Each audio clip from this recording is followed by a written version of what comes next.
श्रीरामचंद्रम शरणं प्रपद्ये श्रीरामदूतं शरणं प्रपद्ये। सौप्रथम जे समाधिना ज्वाळामां गए वर्षे समूह लग्न અને પાટોત્સવ પ્રસંગે સ્વાભાવિક એક ક્ષણ માટે મંચ પર વિચાર આવ્યો, એ વિચાર આપનાર આ ચેતન સમાધિને મારા પ્રણામ।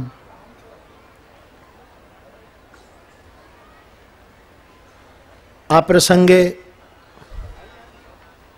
હું હમણાં જ કહેતો હતો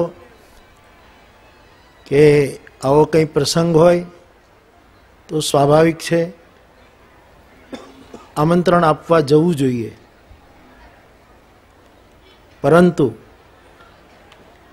આ સ્થાન તરફનો આપ સૌ પૂજ્ય ચરણોનો આદર અને મારા તરફનો રામાયણની ચોપાઈ પ્રમાણે કહું તો બડે સ્નેહ લઘુન પર કરહી, મારા તરફનો આપનો સ્નેહ, એને લીધે આપ સહજ પધાર્યા છો। એ સૌ પૂજ્ય ચરણ અને જેમની વંદના કરવા માટે આપણે સૌ એકત્રિત છીએ, અને જે સ્થાને અને એ સ્થાનમાં રહીને એ પાવન પરંપરાનું જતન કરતા એ સ્થાનના પ્રતિનિધિ તરીકે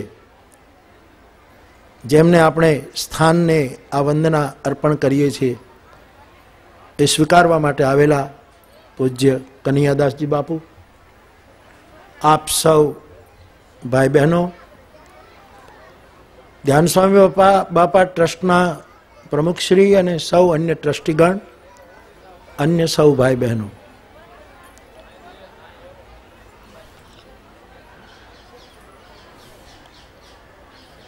આમ કંઈ ને કંઈ વિચાર આવે એટલે તરત જ, કારણ કે હું વિચાર કરતો નથી, આ બહુ હૃદયથી કહું છું, આમ કંઈક એની મેળાએ આવે છે એટલે પછી મને એમ લાગે છે કે આ મારું નથી, આ કંઈક સંકેત છે, એટલે હું ગાંઠ વાળી લઉં છું। બાકી હવે ઘણા લોકોને એવું પણ થાય છે કે આ એવોર્ડોનો અતિરેક નથી, એવી પણ એક પ્રેમ ભરી પેલી છે। પણ આપણા જે સ્થાનો છે, જગ્યાઓ છે, એમાં જે થતી સેવા, એ સ્થાનને વંદન કરવા માટેનો આ એક ઉપક્રમ છે। મેં ઘણા વર્ષો પહેલાં મને ખબર છે કે આવી કોઈ વ્યાખ્યા મારી જવાબદારીથી પ્રસ્તુત કરેલી। અહીં હમણાં જ કહેવાયું કે જગ્યા વિશે, કે જેને કોઈ જગ્યા ન આપે એને એવા સ્થાનમાં કોઈ પણ હોય જગ્યા મળે એને પણ આપણે જગ્યા કહીએ છીએ। અને આપણા ગામડામાં તો કાંઈક સળગતું હોય એને આપણે જગ્યા કરે છે, જગ્યા કરે છે એવું કહે છે કે ભાઈ ગામની બહાર કાંઈક જગ્યા કરે છે, કંઈક સળગે છે। પણ અહીંયા એ સંદર્ભ નથી। આ બધા સ્થાનો કોઈને કોઈ રીતે સળગ્યા કરે છે, એટલે જગ્યા કરે છે, એટલે જાગ્યા કરે છે, અથવા તો પ્રકાશ હજી એનો મોડો પીડ્યો નથી, એવા આ સ્થાનો છે। મને આ બધા સ્થાનો તરફ અપાર આદર, એના મૂળ પુરુષો તરફ, એમની સેવા પરંપરા તરફ। એટલે મૂળ તો કદાચ આ જગ્યા અને સ્થાન ને આ બધાના મૂળમાં તો આપણે ઔપનિષદિક કાળમાં જઈએ તો આશ્રમ શબ્દ જ હશે, અને આપણે તો આશ્રમ શબ્દને એટલો બધો વિસ્તાર આપ્યો છે કે છોકરો ગુરુકુળમાં ભણતો હોય સંયમ રાખીને તો એની એ અવસ્થાને, એના એ કાળને આપણે બ્રહ્મચર્ય આશ્રમ કહ્યું। એને પરણાવી દો એટલે વળી પાછો આશ્રમ શબ્દ જોડીને એને ગૃહસ્થાશ્રમ કહ્યો. 50-60 વર્ષ પછી એ થોડો નિવૃત્તિ પરાયણ બને, વાનપ્રસ્થ બને, એટલે એની સાથે વળી પાછો આપણે શબ્દ જોડ્યો વાનપ્રસ્થાશ્રમ, અને આખરે સંન્યાસ લે ત્યારે એને આપણે આશ્રમ શબ્દને દરેકની સાથે જોડ્યો છે, એક પવિત્ર શબ્દને.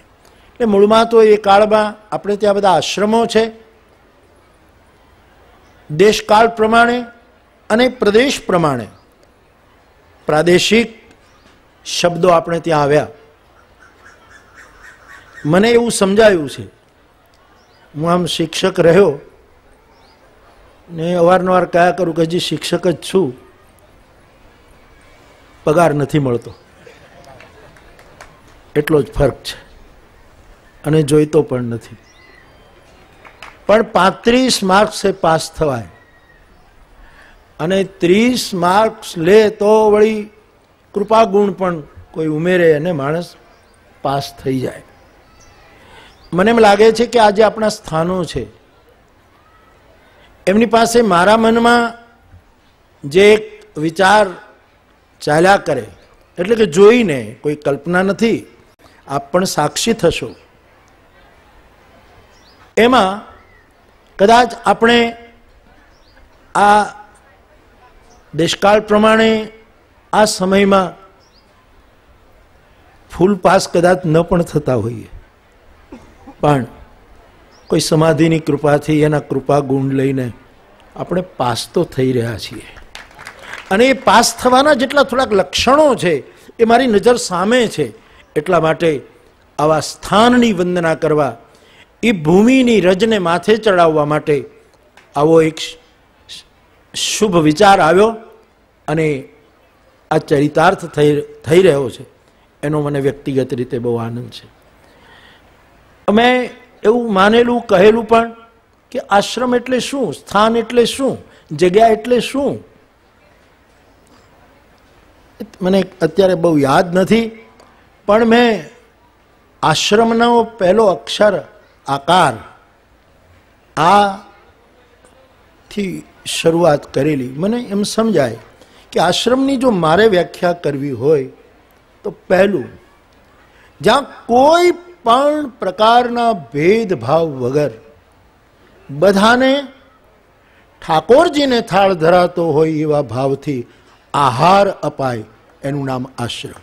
આહારનો આ એ મારી દ્રષ્ટિમાં છે. આહાર અપાય, જેમ કહેવાયું કે ટુકડો ત્યાં હરી ઢોકળો, આ આપણી.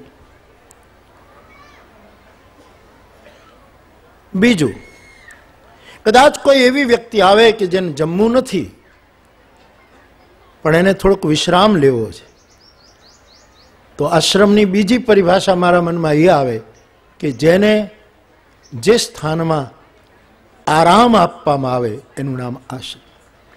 એને આરામ મળે, એને પોતાનું લાગે, કોઈ પણ ખૂણામાં એ વિશ્રામ કરી શકે, એ પણ આશ્રમની અને આ બધું આપણે જોઈએ છે, આ થઈ રહ્યું છે. એટલા માટે આ કોઈ નવી વ્યાખ્યા નથી. ત્રીજું, સ્થાન, જગ્યા કે આશ્રમનો એક બહુ જ મોટો મહિમા છે, એક ત્રીજા આકારથી, અને તે છે જ્યાં આગમ હોય એનું નામ આશ્રમ.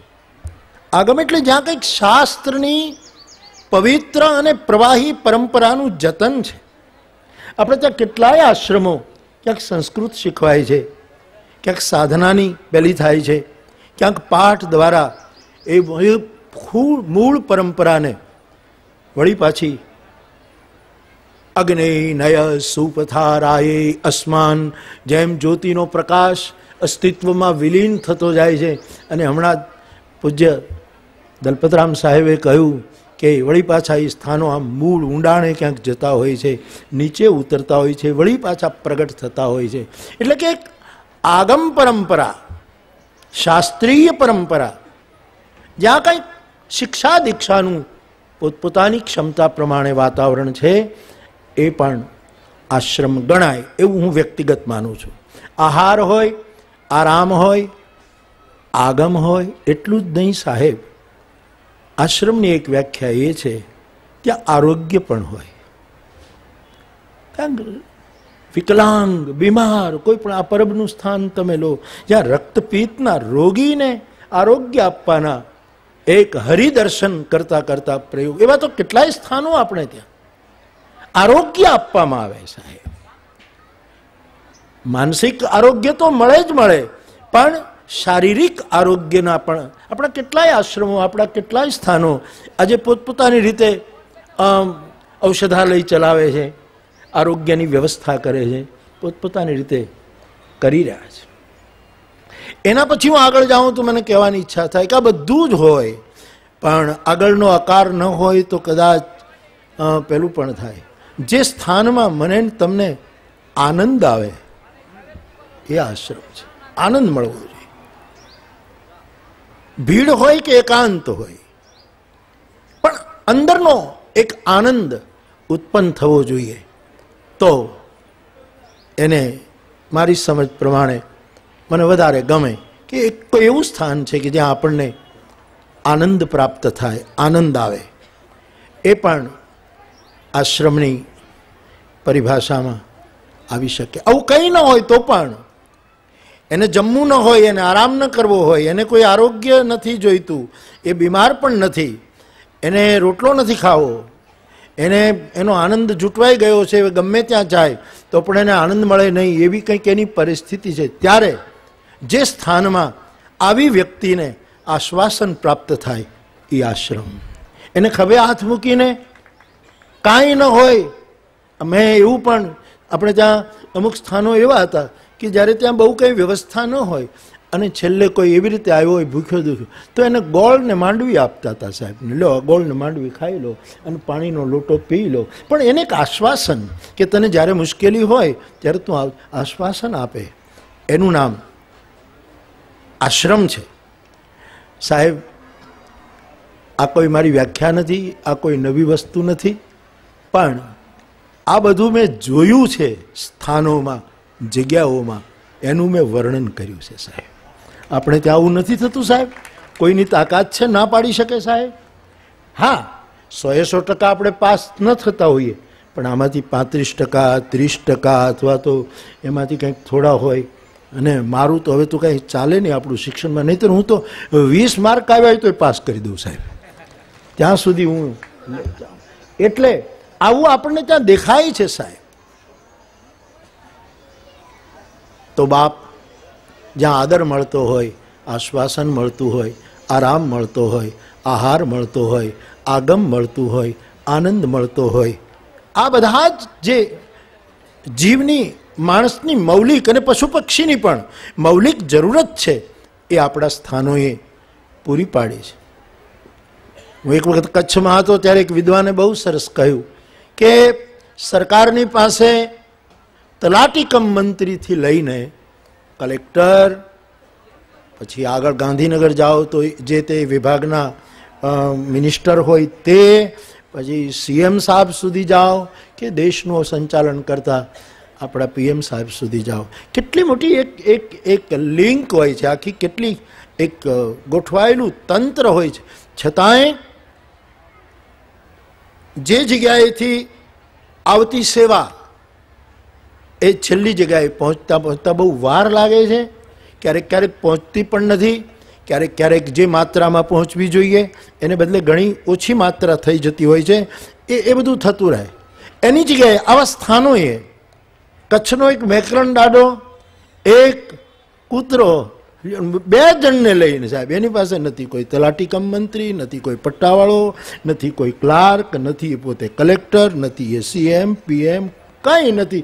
અને છતાં કચ્છના એ રણમાં કોણ ભૂખ્યું છે, કોણ તરસ્યું છે, ત્યાં સુધી આ બધું પહોંચાડવાની આ સાધુની જે એક સૂઝ છે, એ જે સ્થાનોએ કર્યું છે, એ સ્થાનને માથું નમાવીને પ્રણામ કરવાનો આ સેંજળ ધામમાંથી અમારો ઉપક્રમ છે. એને પગે લાગવાનો આ ઉપક્રમ. આ પગે લાગવું શબ્દ, મને વંદન કરવું, પ્રણામ કરવું, એ તો બહુ સારા શબ્દો છે, પણ મને આપણા કાઠિયાવાડનો પગે લાગવાનો શબ્દ, આ વરઘોડિયા પરણે એટલે કે બધાને પગે લાગી લો સાહેબ, એ પગે લાગવાનું બહુ ગમે. આપણે અહીંયા ભેગા થયા છીએ આ બધાને પગે લાગવા માટે. સાહેબ, અને આ સમાજ પગે લગાડવાનું બંધ કરે અને જો પગે લાગવાનું શરૂ કરે તો કેટલીય સમસ્યાઓનો એની મેળાએ ઉત્તર મળી જતો હોય છે. બાપ પૂજ્ય ધ્યાન સ્વામી બાપા એવોર્ડ, મને પણ એમ થાય કે પણ હવે વિચાર આવે તો કરું છું. મેં કહ્યું કે હું વિચાર નથી કરતો, આવે છે. આમ તો આપણને બધાને આવતા જ હોય વિચારો, પણ એવું નથી. જ્યારે કાંઈ કારણ વગરનો વિચાર આવે ત્યારે કંઈક સંકેત હોય છે, જેની આજુબાજુ આપણા કોઈ હેતુઓ જોડાયેલા નથી, આપણે કોઈ વસ્તુ એની સાથે પેલી નથી, અને છતાંય એવું કંઈક થાય ત્યારે મને એમ લાગે કે ગાંઠ વાળી લેવી જોઈએ.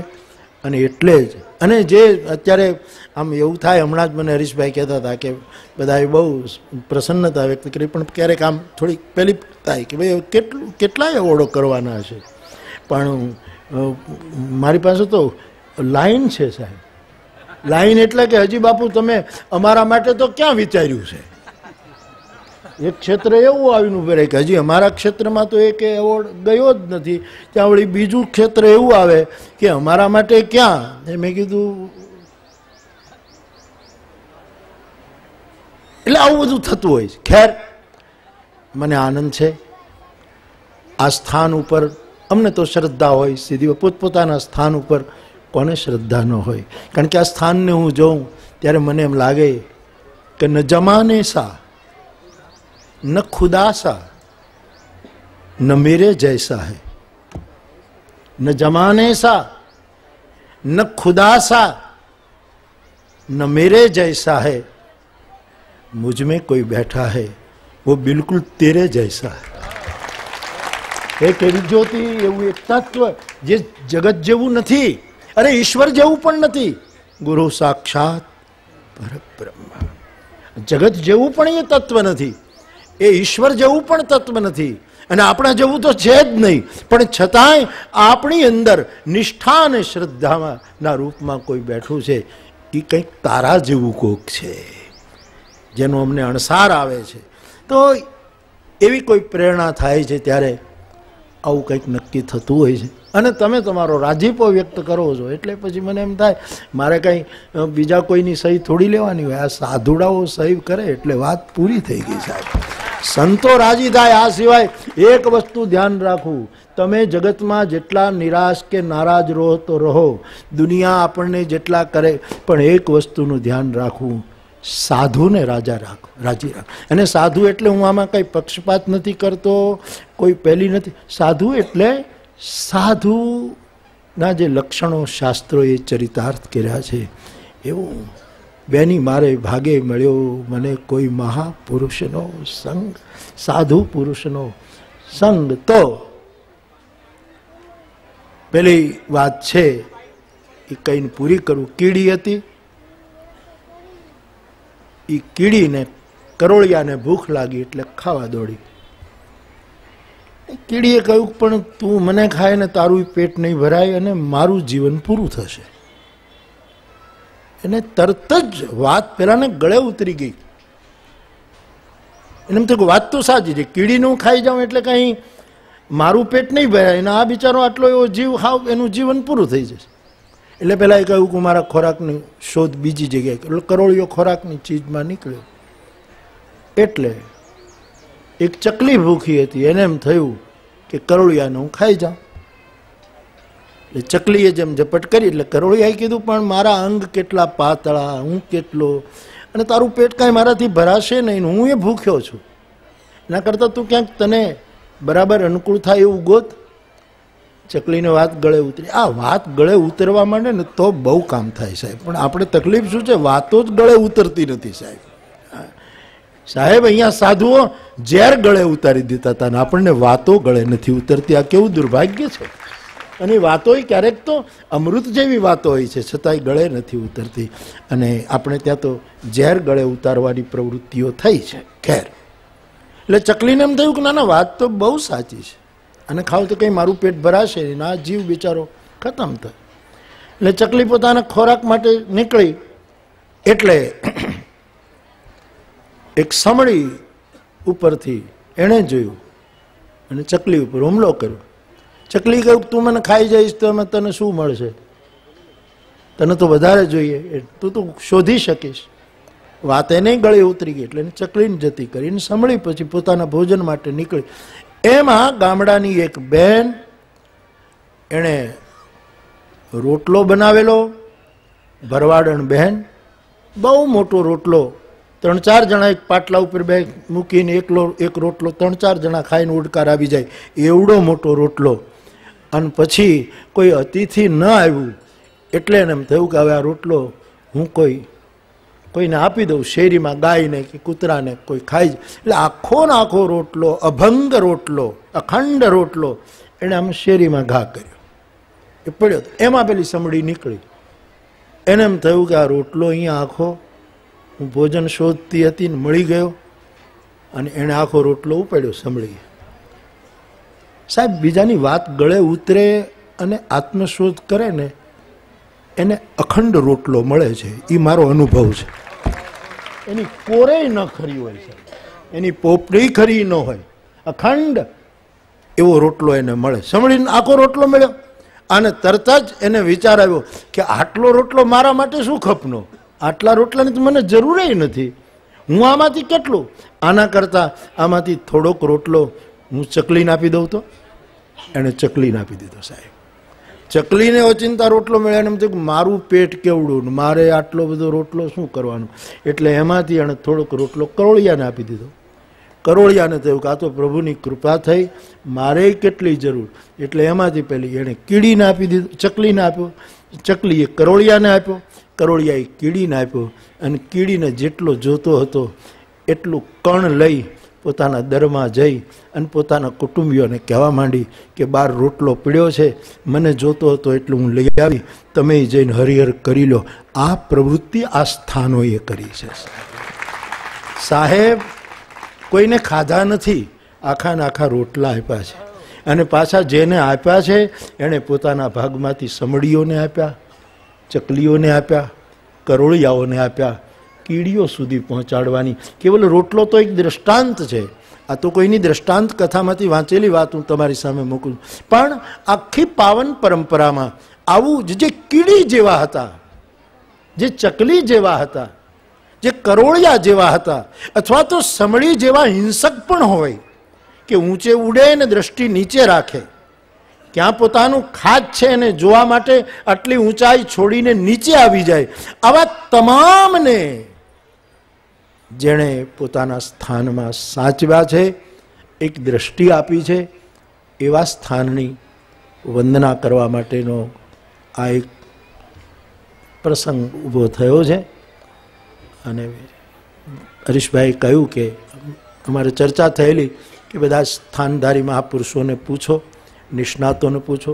નિરંજનભાઈની તો સેવા લેવામાં આવી જ, કારણ કે એમણે બહુ શોધ કરી છે આ બાબતની. આખું લિસ્ટ મને પણ મોકલેલું કે બાપુ સૌ પહેલાં, અને મારે કાંઈ કોઈ પાડોશી કે દૂર એવું હું કાંઈ બહુ ન વિચારી શકું હવે, પણ તોય સાહેબ એ મેરા દસ્તુર હૈ, ઉસે મેને બનાયા હૈ.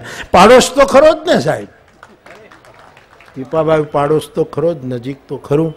અને પહેલો એવોર્ડ આ બધા વિદ્વાનોએ અમને નક્કી કરીને કહ્યું કે પીપાવાવનું સ્થાન એ બહુ જ પુરાણું છે, એ સ્થાનની પહેલી વંદના થાય, અને એ આજે થઈ રહ્યું છે એનો મને પોતાને ખૂબ જ આનંદ છે. મારે અહીંયા તો કંઈ બહુ બોલવાનું હોય જ નહીં, મારો તો કાયમ આ જ ધંધો છે, જ્યાં જાઉં હવે હમણાં પાછું અહીંથી ઉપડીશ એટલે શરૂ જુદા જુદા કાર્યક્રમમાં બોલવાનું. પણ છેલ્લે એટલું જ કહું, મેં હમણાં 4 પંક્તિ સાંભળી તે કે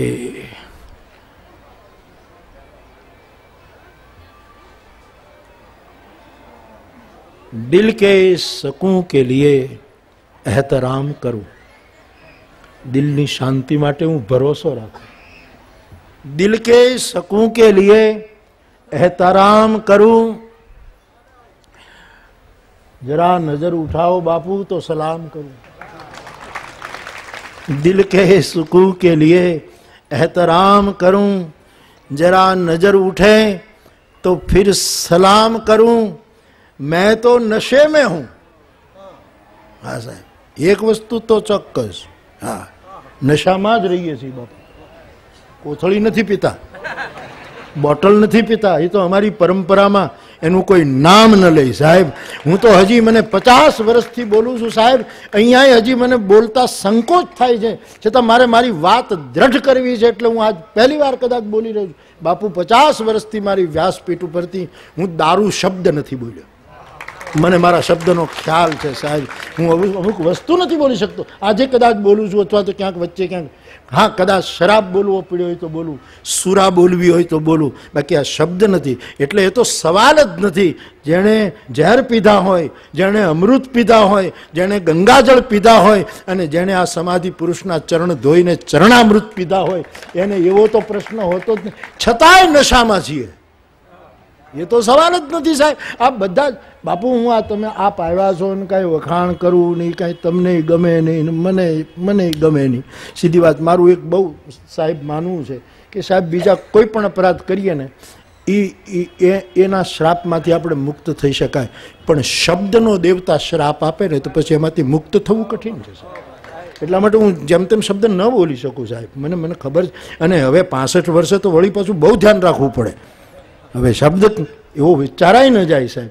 એટલે આમાં કાંઈ આ બધી જ ચેતના, સ્થાનધારી મહાપુરુષોએ કેવા કેવા લોકમંગલના કાર્યો આરંભ્યા છે સાહેબ. તમને એમ નથી લાગતું કે આ કળિયુગમાં કળી વિકસિત થઈ રહી છે? આ કળી જે બંધ હતી, કલિયુગની કળી ખીલી રહી છે. અને આમાંથી વળી પાછો જ્યારે જ્યારે સમાજને જરૂર પડશે ત્યારે અંદર સુગંધમાં લીન થયેલો ભ્રમરરૂપી કોઈ આચાર્ય, કોઈ અવતાર, કોઈ મહાપુરુષ, કોઈ જોગી આમાંથી બહાર નીકળી અને પોતાની ગુનગુનાહટ દ્વારા જગતને રસ ક્યાં છે, જગતને અમૃત ક્યાં છે, જગતને કરુણા ક્યાં છે, સત્ય ક્યાં છે, પ્રેમ ક્યાં છે, એનું નિમંત્રણ આપતો રહેશે. એટલે કેટલા આપણા સ્થાનો બહુ જ સુંદર કામ. હું બહુ રાજી થાઉં છું. અને આ બાપુને, બાપુ વાત કરું, કનૈયાલ બાપુ કહું ને, બાપુ આ બાપુ કંઈ બોલતા નથી પણ મરમી બહુ છે. હું કાકધામ જાઉં ને ત્યાં મસ્ત આંટો મારું, ત્યાં દર્શન કરું, ચા પાણી પી લઉં. મને કહે એવોર્ડ તો ઠીક, પણ પીપા વાવીને કથા આપો. જો મને કેમ પકડ્યો એણે, તમે જુઓ તો ખરા સાહેબ. પીપા વાવીને કથા આપો. મેં કીધું બાપુ આપણું સ્થાન છે, જરૂર અનુકૂળતા આવશે ત્યારે હું જરૂર પીપાવામાં એક 9 દિવસનું અનુષ્ઠાન કે કયા વર્ષે ને ક્યારે ને એ હવે આપણે જ્યારે અનુકૂળ થાય, જોગ લગ્ન ગ્રહ વાર તિથિ આપણે કરશું જરૂર. અને એક સ્થાન તો છે જ આટલું પ્રાચીન. અને આપણા બધા સ્થાનમાં જ્યારે મારી કથાઓ થતી હોય ત્યારે એ સ્થાન શું કામ રહી જાય? તો મને શું કહે, યજમાને તમારે ગોતવાનું, લે આ લે બોલે. મેં કીધું બાપુ એ બધું મારા ઉપર યાર. તો કે એમાં અમારો કાંઈ વાંક નહીં. અમે તમે ગમે ત્યાં કથા કરતા હો, ટીવી ઉપર સાંભળીએ છીએ, અને તમે 2-3 વખત બોલ્યા છો કે મારા ખિસ્સામાં હું રૂપિયા નથી રાખતો, યજમાનો રાખું છું. એટલે એક યજમાન, હવે મારે છટકાઈ એમ નથી સાહેબ. આ શબ્દ એને કહે કે યજમાન, એ દીધો યજમાન, દીધો 3 તૈયાર છે, 3. હવે મારે ચિઠ્ઠીઓ નાખવી પડશે. જ્યારે બાપુને અને મને આખા પંથકને પીપાવા આ ડાયરો આવ્યો છે બાપુની સાથે, બધો આખો પંથક, તો વળી જ્યારે અનુકૂળ થશે ત્યારે એ પણ કરીશું. ટૂંકમાં મારે એ કહેવું છે કે આપણા સ્થાનો, બાપુ એક વસ્તુ ચોક્કસ, મને બહુ આમ અજવાળા વધતા દેખાય છે. બસ સાહેબ, મને અજવાળા વધતા દેખાય છે. ભલે હા, દરેકે દરેક કેવા કેવા પ્રસંગો થાય છે. દુનિયામાં કોઈની તાકાત નહીં. અમેરિકાનો પ્રેસિડેન્ટ ન કરી શકે એવડું રસોડું દુર્ગાદાસ બાપુએ કર્યું. ઓબામા તો ઓબામા લઈ જાય સાહેબ, ઓબા લઈ જાય સાહેબ, તાકાત નહીં છે. બાપુને ત્યાં હમણાં 3 દિવસનો ઉત્સવ છે. ક્યાંય મેં કીધું તમે જો હજી કથા હોય ને લોકો ભેગા થાય તો સમજાય. ખાલી યજ્ઞ સમાધિનો 30 શતાબ્દી મહોત્સવ સાધો, પણ કેટલા માણસો જ્યાં હમણાં આ બધું થોડા વર્ષોથી બધું આમ આપણે કચ્છમાં બાપુ કહેવાય ને, એક વખત હું બાપુ દાંડીમાં કથા કરતો હતો ગાંધી બાપુ ઉપર. એટલે દરિયાને કિનારે મારી કુટિયા બનાવેલી, દાંડીના દરિયાના કિનારે. એટલે એક શ્રદ્ધાળુએ મને પ્રશ્ન પૂછ્યો કે જેસલ પીરની જે જગ્યા છે એ દર વર્ષે આમ ચોખાના દાણા જેટલી કે એવું કંઈક કહે છે એટલી આમ ભેગી થતી જાય છે, તમારું શું માનવું છે? મેં કીધું મને એમાં કાંઈ ખબર નથી, પણ આ દરિયાને કિનારે મારી કુટિયા બનાવી છે, રોજ 4-4 આંગળ બહેતી જાય છે, એ મારો અનુભવ છે. હકીકત બાપુ, રોજ કુટિયા બેહે દરિયાને કિનારે કરેલી. અને મેં કીધું આ 9 દિવસ એમ કેમ નીકળી જાય, તો બસ મને જેસલ તોરલની ખબર નથી, પણ આ કુટિયા તમારે જોવું હોય તો કાલ જોજો, આમ થઈ હશે. આ હકીકત છે. આવું પણ બાપ શું ન થાય? સમાધિનો અર્થ શું છે સાહેબ? સમાધિ એટલે શું? મને જે સમજાય તે સમગ્ર જગતની ઉપાધિ એ કાળની, એ સમયની, એ પ્રદેશની, એ સમાજની. તત્કાલીન સમાજ, તત્કાલીન દેશ, તત્કાલીન પ્રદેશ, તત્કાલીન ધારણાઓ, તત્કાલીન માન્યતાઓ, એ બધાની ઉપાધિ, એ બધાની વ્યાધિ અને એ બધાની આધિ, આ બધાને લઈને એક કોઈ પુરુષ ખાડામાં બેસી જાય, એનું નામ સમાધિ છે.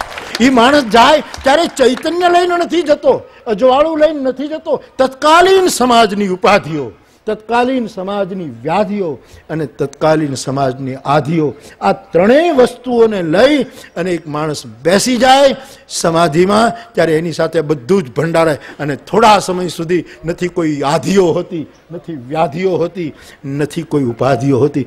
વળી પાછું આ તો જગત છે સાહેબ, વળી પાછું ફરતું હોય ત્યાં વળી પાછો કોઈક બાવો તૈયાર થઈ જતો હોય છે સાહેબ, કે આ બધું જ ભેગું કરી ગાહડો વાળી અને વળી પાછો બેસી જાય, એનું નામ જ સમાધિ. આવું હું સમજ. જ્ઞાનસ્વામી બાપુ બેઠો હશે, મને તો ખબર નહીં કેટલા વર્ષો પહેલાં, પણ એ તત્કાલીન સમાજની બધી ઉપાધિઓ લઈને બેસી ગયો. બાણ સાહેબ બેઠા હશે, અથવા તો કેટલાના નામ લઉં અહીંયા સાહેબ, આ બધા મારી સામે છે, આ બધા જ બેઠા હશે. ત્યારે તત્કાલીન ઇતિહાસની આ પણ ખોજ કરવી જોઈએ. આપણે ખોજનો વિષય હોવો જોઈએ કે ભાઈ એણે અંધશ્રદ્ધા મિટાવી, એમણે આ કર્યું, એ તો બધું છે જ, પણ આ પણ કે એ માણસ જ્યારે જાય છે ત્યારે સમાજમાંથી કેટલી વસ્તુઓને લેતો જાય છે સાહેબ, કેટલી બીમારીઓને લઈને જતા હોય છે, કેટલી આધિ અને પછી આધિ વ્યાધિ, એ બધાના સ્વતંત્ર અર્થો છે. એનો કંઈ અહીંયા અવકાશ નથી, મારે તો અહીંયા બહુ બોલાય જ નહીં, પણ હું અહીં બહુ બોલું પણ ખરો, કારણ કે આ આપણું જ છે. એટલે પણ શકૂન દિલ કે લીએ એહતરામ કરું, અને જરા નજર ઉઠે તો ફિર મેં સલામ કરું. હું તમને કહેતો તો મેં તો નशे में હું. આ બધા જ નશામાં છે સાહેબ. નથી કોઈ ચલમ પીધી, નથી કોઈ બીડી પીધી, અને છતાંય પોતાની ગુરુ પરંપરાનો નશો છે, બધા એના અજવાળાનો નશો છે સાહેબ. એનો આનંદ કેટલું સરસ. આપણે હું તો આમ આ કળી ખીલી રહી છે સાહેબ, આ કળી. મને ભારતનું કે વિશ્વનું ભવિષ્ય નબળું દેખાતું જ નથી.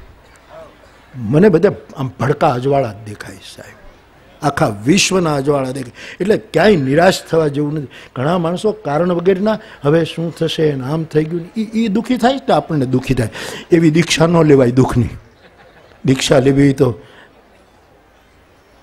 આનંદ આમાર ગોત્ર, ઉત્સવ આમાર જાતિ, આ વસ્તુની દીક્ષા. એટલે આ બહુ અજવાળા લાગે. આ બધા જ મહાપુરુષો મસ્તીમાં જ, અને પાછા નિર્ભાર, કોઈ પણ જાતના બોજ વગર ફરે છે. તો મેં તો નशे में हूं, आप मशवरा दीजिए. मैं तो नशे में हूं, आप जरा सलाह दीजिए, मदद कीजिए. मैं तो नशे में हूं, आप मशवरा दीजिए. कहाँ से शुरू करूं, कहाँ तमाम करूं.